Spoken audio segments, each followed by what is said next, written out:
이제 겨우 반년 지나가는 짧은 결혼 생활인데 벌써부터 이혼 고민을 하고 있는 게 맞나 싶어요.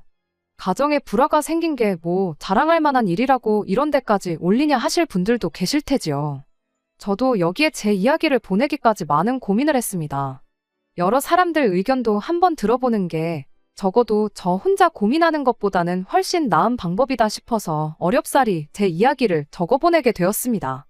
남편과는 연애 결혼을 했는데 연애할 때부터 제 주변 친구들이 시집 참 잘 간다, 부럽다는 식으로 이야기를 했어요.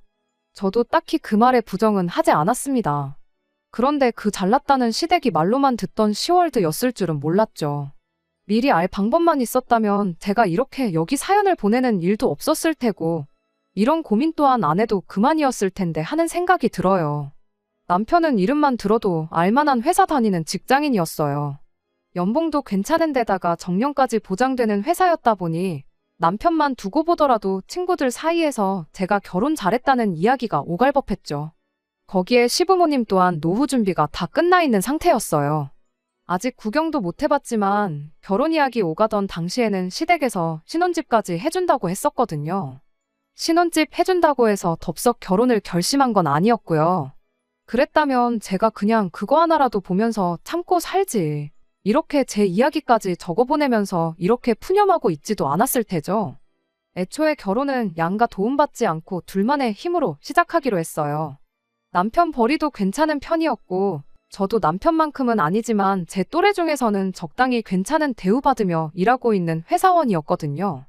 서로 똑같이 반반 결혼 비용 가져오고 모자란 건 은행 대출 껴서 신혼집 구하자고 이야기가 되어 있던 상황이었는데 남편이 착각하고 있던 게 하나 있었어요. 결혼 이야기 오가기 시작했을 때 제가 얼마나 모아놓았는지 먼저 말을 했던 적이 있었는데 남편은 그 돈만 똑같이 해오면 되는구나 하고 넘겨짚었던 거였어요. 제 저금 총액이었던 5천만 원만 가져오면 되는구나 그렇게 생각했던 거였죠. 하지만 남편이 미처 생각 못했던 게 하나 있었으니 제가 살고 있던 집이었어요. 그 집이 물론 자가는 아니고 전세이긴 했지만 그래도 그 전세금까지 돌려받게 된다면 저금 5천만 원에 1억 2천이라는 거금이 추가되는 거였거든요. 5천이 아니라 1억 7천을 가져와야 한다고 정정해줬더니 남편 얼굴 표정만 봐도 그만큼 돈이 없다는 걸 한눈에 알 수 있었습니다. 연봉만 두고 보더라도 나보다 높았고 회사도 저보다 오래 다녔으니 저는 응당 그 정도 돈은 있겠구나 생각했었는데 남편이 모아놓은 돈은 7천만 원에 불과했어요. 결코 적은 금액은 아니었지만 제가 모은 돈의 절반도 안 되는 상황이었죠. 결국 남편은 모자란 돈을 해와야 한다는 이유로 시부모님 손을 빌리지 않을 수가 없었던 겁니다. 그러면서 그때 시댁에서 어차피 1억이나 보태줘야 하면 그냥 신혼집을 해주겠다고 하는 이야기가 나오게 되었던 겁니다. 그런데 막상 결혼식 올리고 나서 신혼살림은 시부모님이 사주겠다던 집이 아니라 제가 살고 있던 전셋집에 먼저 꾸리게 되었어요. 갑자기 해준다던 집을 못 해준다고 말을 바꾼 건 아니었어요. 시부모님이 부동산 투자로 여태껏 재미를 좀 보셨다고 하더라고요. 지금 살고 있는 아파트도 두 분 노후 자금도 전부 부동산으로 만든 재산이었다 보니 집을 살 때 두 분 나름의 깐깐한 기준이 있다고 해요. 눈여겨보던 집이 몇 개가 있는데 아직 확신도 서지 않고 딱 와닿는 매물이 없어서 때를 기다리고 있는 상황이라고 설명했습니다. 어차피 저도 전세 기간이 조금 남아있었던 터라 내년 초까지는 기다려보라는 시부모님 말에 딱히 의심을 갖지 않았어요. 다른 사람도 아니고 아들내외가 살아갈 집인데 조금이라도 더 투자 가치가 있는 집을 구해주고 싶어서 그런 거구나 하고 넘어갔습니다. 남편이 돈을 저보다 훨씬 못 모아놓았던 바람에 시댁에서 집을 해주게 되었으니 결과적으로는 잘 풀린 거 아니냐고들 하지만 아직 그 집은 현관문 짝이 무슨 색인지도 구경도 못 해본 터라 지금 이 상황이 더 억울할 따름입니다.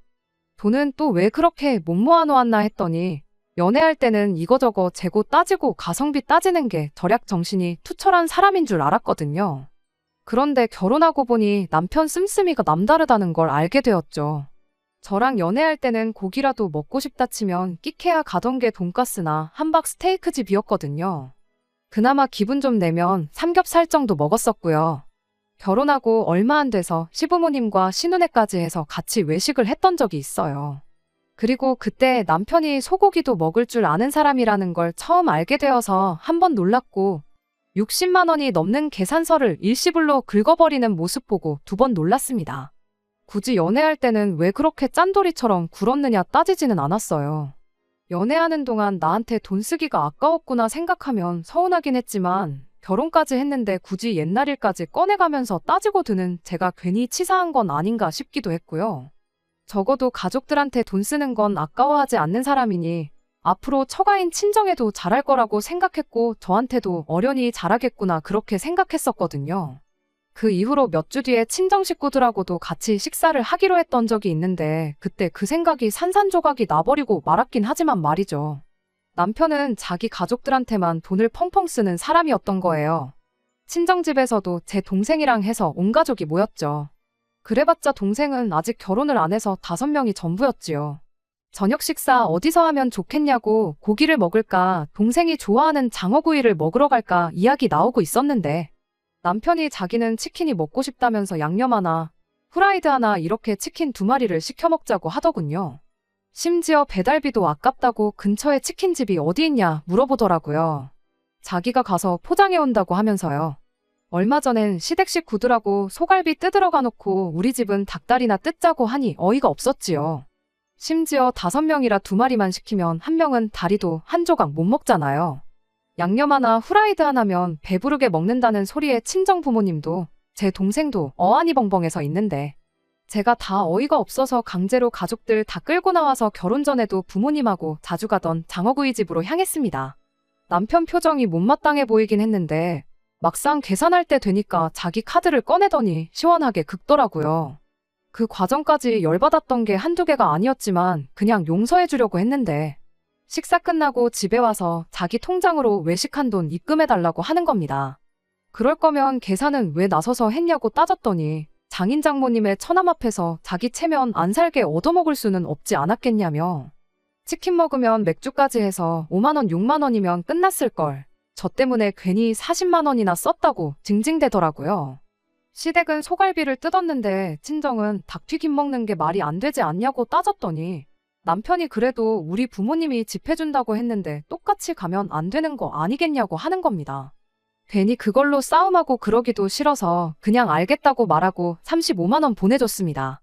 5만 원은 왜 빼고 보냈냐길래 치킨 먹었으면 당신이 샀을 거 아니냐고 원래 쓰려던 치킨 값은 빼고 준 거라고 하니 아무 말도 못 하더라고요. 아무튼 그런 일이 있었다 보니 남편이 친정 식구들한테 잘하는 건 기대도 하지 않았습니다. 대신 저도 가만히 있지는 않았어요. 친정에도 안 쓰면 안 쓰는 만큼 시댁에도 그냥 퍼주게만 내버려두지 말자는 생각이었어요. 그런데 그러고 며칠 뒤, 그러니까 얼마 전에 난데없이 시부모님 모시고 해외여행을 다녀오겠다는 말을 꺼내오더군요. 당연히 못 가게 할 생각이었어요. 해외여행 가는 게 돈이 한 푼 두 푼 드는 게 아니잖아요. 하지만 반대를 할 수가 없었습니다. 알고 보니 이 해외여행이 남편이 저랑 결혼하기 전에 이미 다 예약까지 끝내놓은 상황이었거든요. 올 초에 회사에서 상여금이 꽤나 짭짤하게 나왔는데 애초에 그 돈으로 시부모님 모시고 해외여행을 다녀올 계획이었고 상여금 받자마자 미리 티켓까지 사놓았던 거죠. 그리고 여행 날짜가 임박해오니 그제서야 제 생각이 났다고 하는 겁니다. 그러면서 이참에 너도 우리 집 며느리가 됐으니까 가족여행에 저도 같이 따라가자고 말을 꺼내더군요. 이야기를 듣자 하니 남편은 매해 그렇게 회사에서 나오는 상여금으로 시부모님 모시고 여기저기 놀러 다녔었다고 해요. 여태껏 그렇게 해왔던 거고 결혼 전에 자기가 벌어놓은 돈 쓰는 거니 제가 딱히 반대를 할 수가 없더라고요. 반반 결혼 못할 뻔했던 상황이라면 당장 취소하라고 제가 목소리라도 높였겠지만 시댁에서 집을 해주기로 되어버렸으니 말이죠. 그래도 남편한테 앞으로는 상여금이 나와도 해외여행 같은 큰 지출은 상의를 해달라고 한마디 했습니다. 시부모님하고 같이 여행을 다녀오는 건 솔직히 내키지 않았어요.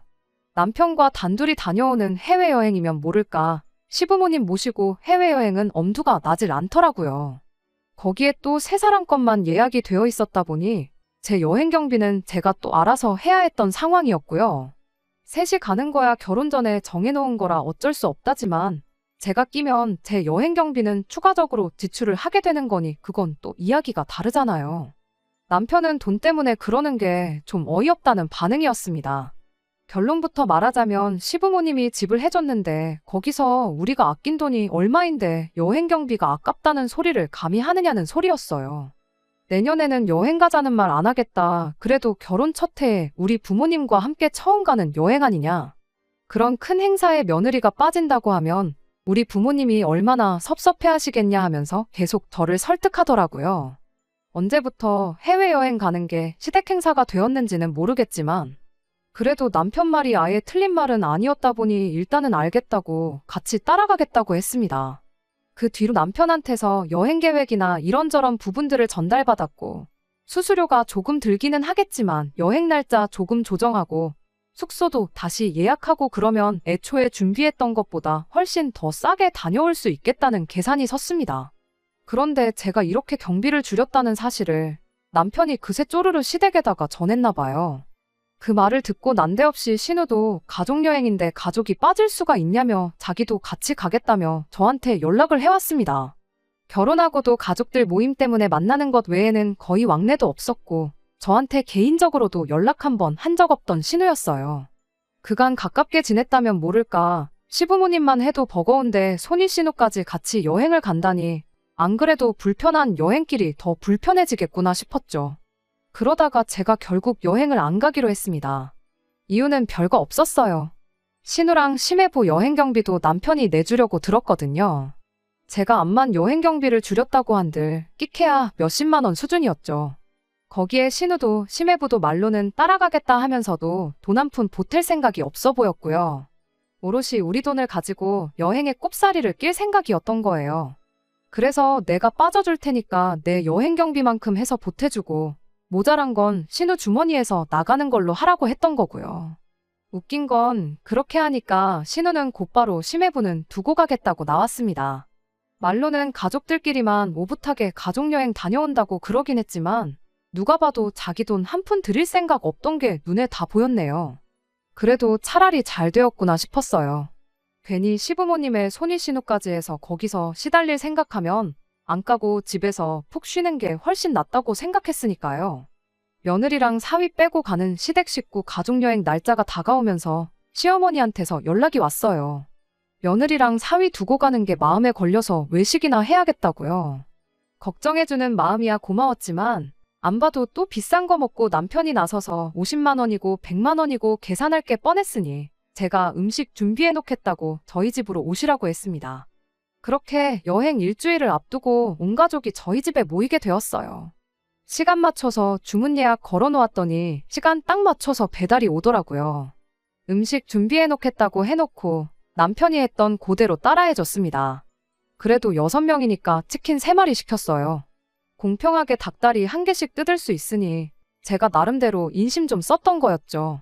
시어머니가 음식 준비해 놓는다더니 이게 뭐냐고 하시길래 남편이 친정 가서 저렇게 하려고 했었다고 하니 딱히 별말은 더 안 하더라고요. 대신 계산은 제 돈으로 했네요. 식사답지 않은 식사 끝나고 나서 신우랑 시어머니가 저한테 묻더라고요. 자기들 여행 가 있는 동안 저보고 뭐 하고 있을 거냐고 하길래 주말 동안에는 친정 가서 푹 쉬다 올 생각이고 평일에는 회사 때문에 그냥 집과 회사 오며 가며 할 생각이고 밀린 드라마나 몇 개 챙겨볼 생각이라고 대답했습니다. 그랬더니 신우랑 시어머니가 동시에 입을 맞춰서는 누가 네 계획 물어본 건 줄 아느냐고 하더라고요. 그럴 거면 물어보지나 말지 하고 속으로 생각하고 있었는데 거기다 대고 한다는 소리가 신우가 집을 비운 동안 저보고 심해부 밥 좀 챙겨주라고 하는 거예요. 제가 말을 잘못 들었나 싶었어요. 심해부도 두 사람이 뭔 소리를 하는 거지 하는 표정으로 어안이 벙벙해 있었고요. 그래서 말도 안 되는 농담 좀 하지 마시라고 재미없다고 제가 먼저 말을 꺼냈네요. 애초에 신우네 집이 저희 집에서 대중교통 타고 가면 2시간은 좋게 걸리는 거리에 있어요. 출퇴근 시간에는 또 차가 엄청 막히는 구간이 있어서 차 끌고 가면 더 오래 걸릴 수도 있는 거리고요. 그런데 어떻게 심해부 밥을 끼니 때마다 챙겨주냐고 말도 안 된다고 했죠. 그랬더니 시어머니가 해보지도 않고 안 된다고부터 하냐고 한마디 하더군요. 거기에 신우가 가세에서는 오며 가며 하기 싫으면 손님 방에 이불 깔아놓을 테니까 자기 집에서 먹고 자고 하면 되는 거 아니겠냐는 소리를 하는 겁니다. 어차피 이제 한 가족인데 뭐 불편할 거 있냐고 하는 거예요. 잠깐의 정적에도 두 사람이 표정 하나 바뀌지 않는 게 치킨 때문에 저한테 복수하겠다고 장난치는 게 아니고 진심으로 저러는 거구나 싶더라고요. 심해부 밥이 그렇게 걱정되면 여행에 데리고 가면 되는 거 아니냐. 나는 못한다. 아니 안 할 거다. 딱 잡아떼고 안 하겠다고 거절했습니다. 그랬더니 가족들끼리 가는 여행이니까 사위가 못 따라가는 거 아니겠냐고 또 말도 안 되는 소리를 하고 있는 겁니다. 방금 전까지는 한 가족이니까 불편할 거 없지 않겠냐고 신혼에 가서 먹고 자고 하면서 심해부 밥을 챙겨주라더니 이제 와선 사위랑 며느리는 가족이 아니니까 가족여행에 못 따라가는 거라는 소리를 하고 있으니 이 사람들이 단체로 정신이 나간 건가 싶었어요. 그러던 중에 옆에 있던 남편이 그래도 누나네 집이 이 거지 같은 집보다는 훨씬 좋다고 하면서 너도 여기 있을 게 아니고 누나네 집에 가 있는 게 더 나을 거라는 소리를 하더군요. 시댁에서 곧 집을 해주면 누나네 집보다 더 좋은 집을 해주겠다는 말을 하는 거 보니 또 아직 사주지도 않은 집을 가지고 생색을 내고 있구나 싶었죠. 심해부 밥을 챙겨주겠다는 말을 하지 않으면 아마 죽을 때까지 이 집에 있다 가겠구나 싶어서 일단은 알겠다고 대답해 놓은 상황이에요. 남편 포함 시가족들은 오늘 아침에 비행기 타러 공항에 갔고요. 신우랑 같이 있을 때는 심해부도 꼴 보기 싫었는데 심해부도 아닌 건 아닌 거라고 생각을 했는지 제가 밥 챙겨줬다고 말해줄 테니 신경 쓰지 않아도 된다는 연락까지 해왔습니다. 그리고 혼자 이렇게 이혼까지 고민하다가 결국 사연을 남기게 되었어요.